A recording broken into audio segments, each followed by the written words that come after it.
السلام عليكم ومرحبا بكم في فيديو جديد.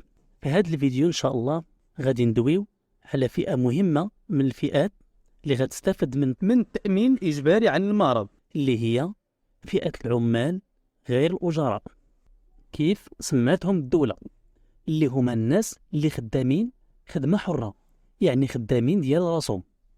في هذا الفيديو غادي نتعرفوا على شكون هي هذه الفئة، واش هذه الفئة اللي هي فئة العمال غير الأجراء غادي تستافد من التغطية الصحية بالمجان ولا لا، وفي حالة كانت غتخلص واجبات الاشتراك شحال غادي تخلص وكيفاش غادي يخلصوا واجبات الاشتراك. قبل ما نجاوبوا على هذه الأسئلة وغيرها بغيتكم تصليوا على رسول الله صلى الله عليه وسلم في هذا الشهر المبارك، وبليزير منكم تشتركوا في القناة وتفعلوا الجرس، وأكيد لايك وبارتاج باش يستافد كل شيء من هذه المعلومة. في الفيديو الأول اللي كنا هضرنا فيه على أمو تضامن بصفة عامة، كنا قلنا بأن الوزارة الوصية قسمت فئات المجتمع لأربعة ديال الفئات اللي هما هادو اللي كيبانوا في الصورة. واليوم في هذا الفيديو غادي ندويو على الفئة رقم 2 اللي هي الفئة ديال الناس اللي خدامين ديال راسهم، أي أنهم عندهم مهنة حرة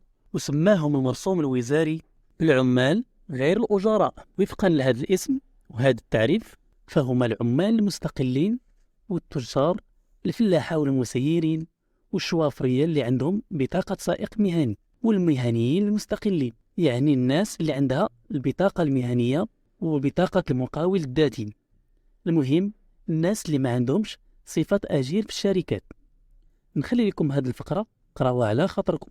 المهم هاد الناس كلهم غادي يستافدوا من التغطية الصحية، لكن ماشي بالمجان، على حسب تبرير الدولة أن هذه الفئة عندها منين تخلص واجبات الاشتراك في التأمين الإجباري عن المرض. دابا غادي ننتقلوا باش نعرفوا شحال غادي يخلصوا في هذا الاشتراك.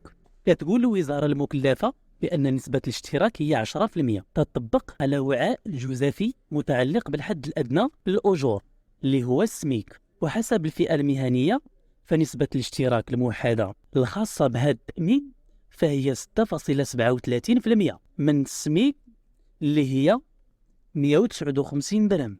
وبالنسبة للمتقاعدين من نفس الفئة فنسبة الاشتراك الخاصة به هي 4.26% من السميك اللي هي 106 درهم. دابا غادي ندوزو للطريقة باش غادي تخلص واجبات الخاصة بالتأمين الإجباري الخاص بالمرض. باش نخلصوا المساهمات ديالنا في صندوق الضمان الاجتماعي ونستافدوا من أمو أو التغطية الصحية، كاينين 3 ديال الطرق. الطريقة الأولى هي الاقتطاع الأوتوماتيكي من البنك اللي حاط فيه فلوسك بعد ما تكون سجلتي في الموقع الرسمي ديال لاسينيسيس وعطيتيهم الحساب البنكي الخاص بك. الطريقة الثانية كتخلص مباشرة من الهاتف ديالك عبر التطبيق الخاص بالبنك ديالك أولا بالبطاقة البنكية في الموقع الرسمي ديال لاسينيسيس. الطريقة الثالثة كتخلص مكتب من مكاتب القرب اللي قريبة لك بحال بريد بنك كاش بليس وغيرها، فقط كتدلي بالرقم